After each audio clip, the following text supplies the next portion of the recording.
Hey guys, welcome to my YouTube channel 30 minutes in lockdown. Question 4 है find two consecutive positive integers sum of whose square is 365. Guys देखिए, इस question में हमें क्या बताना है। ऐसे दो नंबर्स बताने हैं जिनका जो स्क्वायर्स का जो सम है वो कितना है 365 है। एंड वो दो नंबर कैसे होंगे, कॉन्जिक्यूटिव नंबर होंगे। जैसे कि अगर एक नंबर 6 है तो दूसरा नंबर क्या होगा, 7 होगा। कॉन्जिक्यूटिव यानी कि जस्ट एक के बाद एक। ठीक, तो अपन कैसे करेंगे, देखिए एक नंबर अगर x है तो कॉन्जिक्यूटिव नंबर क्या होगा, x+1। ठीक है, कॉन्जिक्यूटिव नंबर क्या होगा दूसरा वाला, x+1 होगा। कैसे, देखिए जैसे यहाँ पर 6 था, इसका कॉन्जिक्यूटिव नंबर है 7। 7 कैसे आया, 6+1। ठीक है, तो ये 7 यानी कि एक अगर नंबर x है तो दूसरा नंबर क्या होगा, x+1 होगा। तो ये तो हमारे हो गए दो कॉन्जिक्यूटिव नंबर। ठीक है, अब क्वेश्चन में क्या बोला है कि इन दोनों के जो स्क्वायर्स का जो सम है वो कितना है, 365 है। ठीक, तो देखिए अब हम सॉल्व करते हैं। Let two consecutive let two consecutive required positive integer.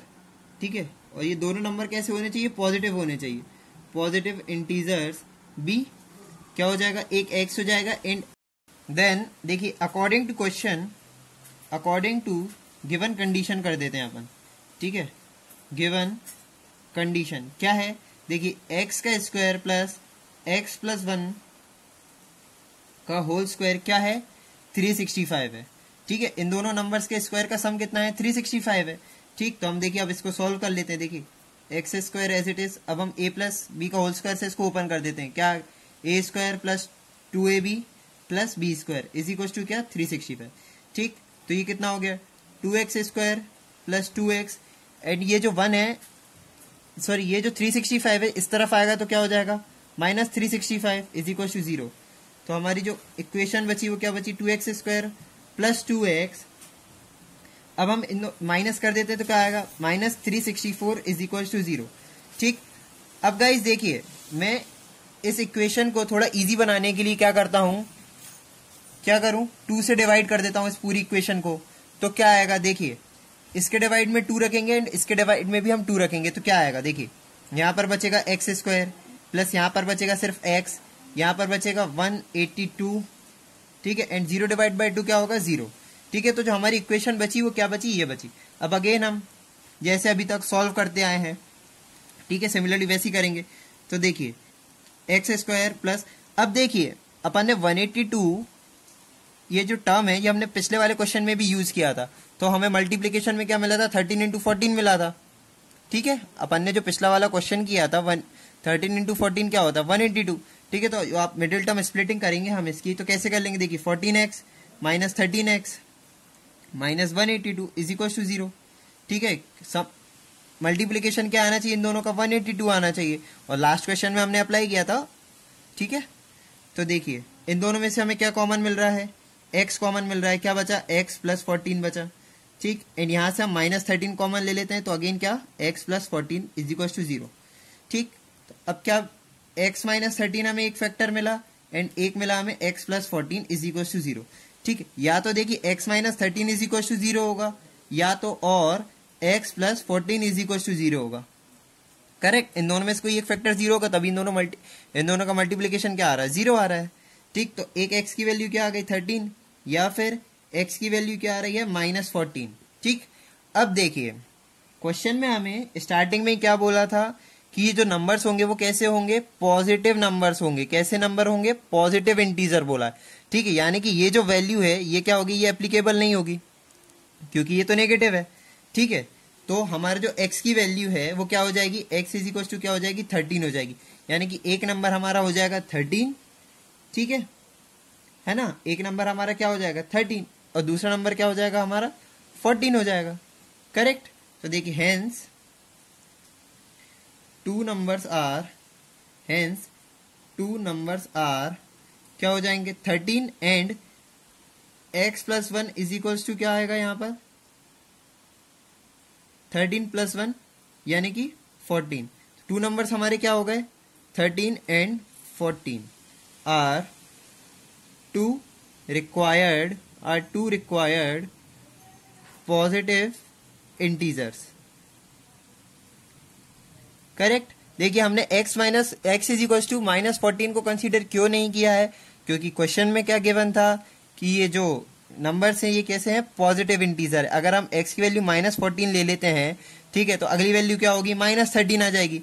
ठीक है, लेकिन हमसे क्या बोला है, पॉजिटिव नंबर्स लेना है, इसलिए एक x की वैल्यू हो गई 13, मतलब एक नंबर हो गया 13 एंड एक 13 + 1 यानी कि 14.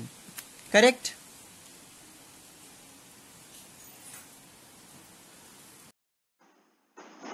क्वेश्चन 5 अच्छा क्वेश्चन है. देखिए, the altitude of a right triangle is 7 centimetre less than it's base.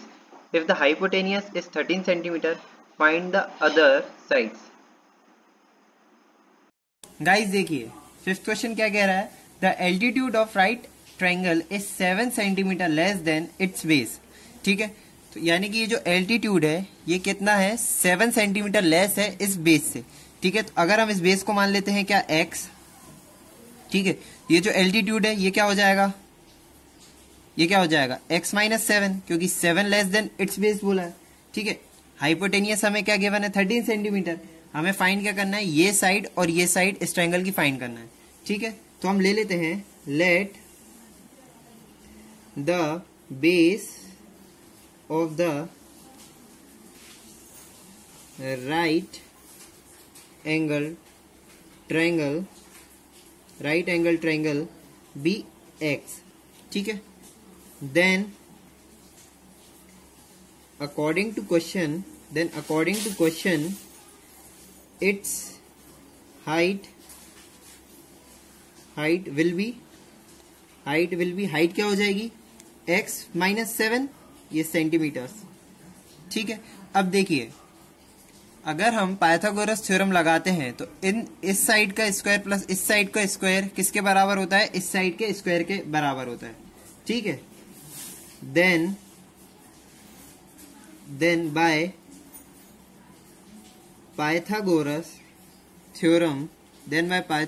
Theorem क्या मिलेगा हमें, देखिए 13 का स्क्वायर बराबर किसका स्क्वायर मिलेगा, x का स्क्वायर प्लस x - 7 का स्क्वायर.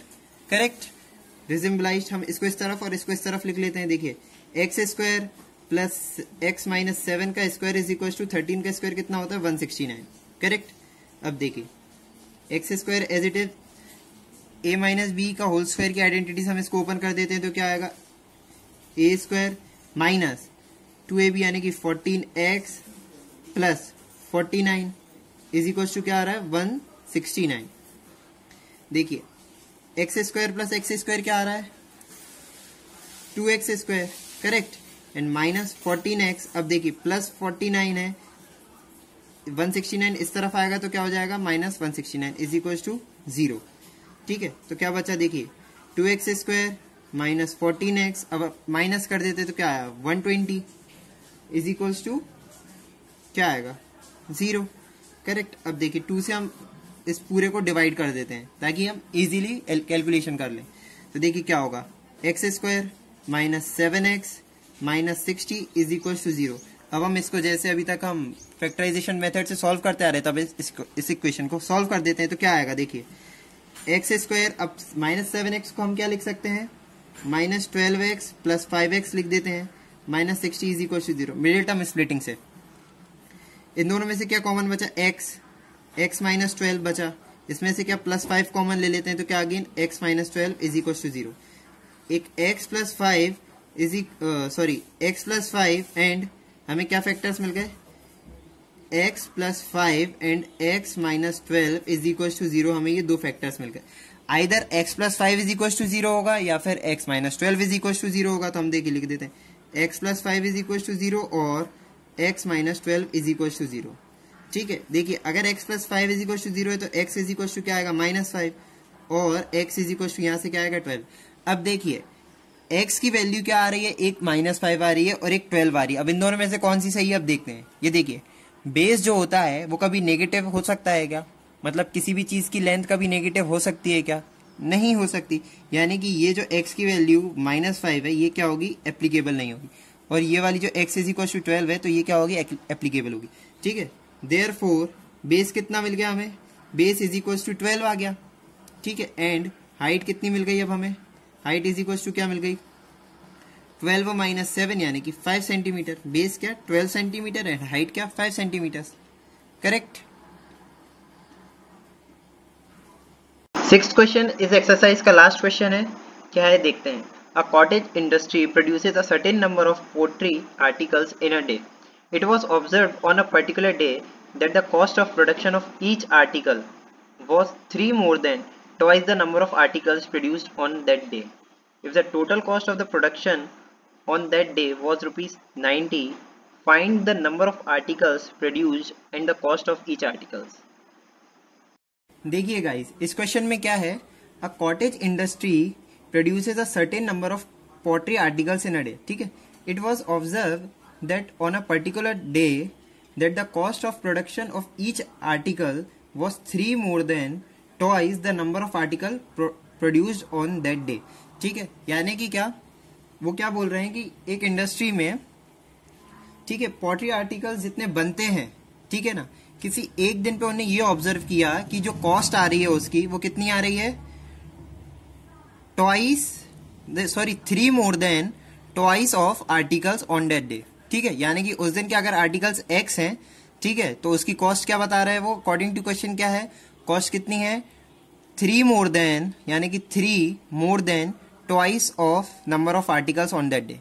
ठीक है, अब देखिए, एंड हमें टोटल कॉस्ट क्या गिवन है 90। ठीक, तो हम ले लेते हैं क्या, लेट सॉल्यूशन देखते हैं, let the number of articles produced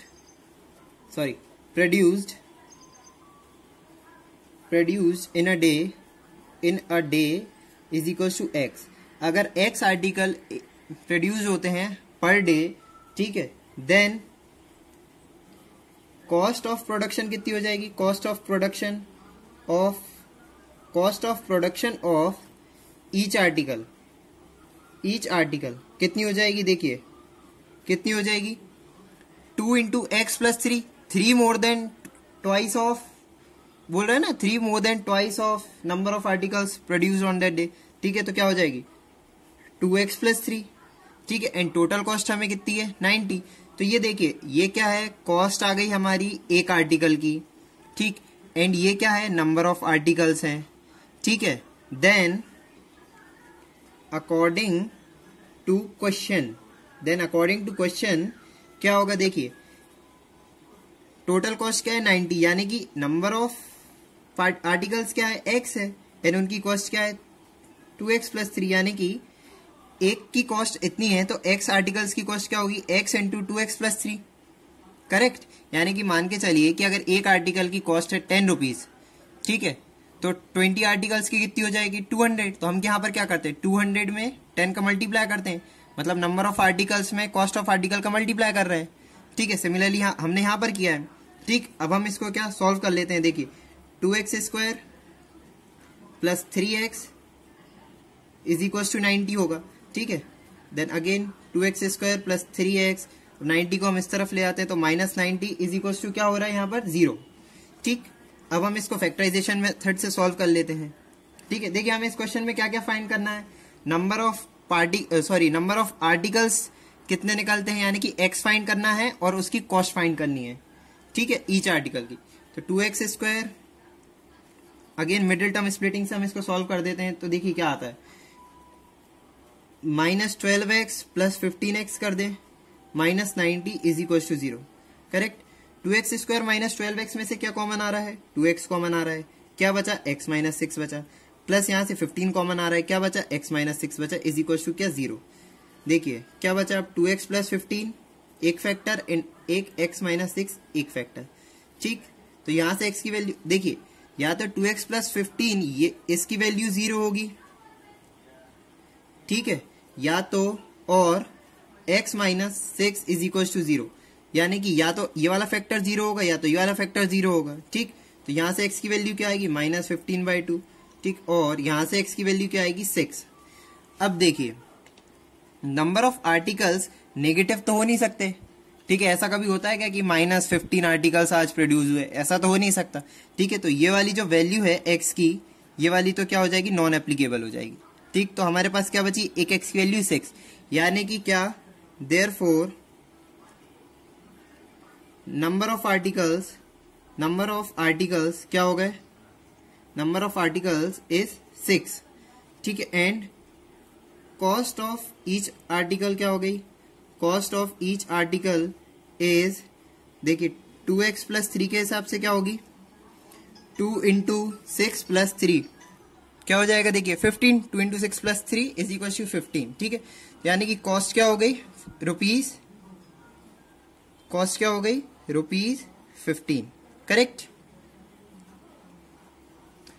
guys इस क्वेश्चन के साथ हमारी एक्सरसाइज 4.2 खत्म होती है, करेक्ट। अगर आपको मेरा वीडियो पसंद आया हो तो उसे लाइक कीजिए, सब्सक्राइब कीजिए और अपने दोस्तों के साथ शेयर भी कीजिए। Thank you.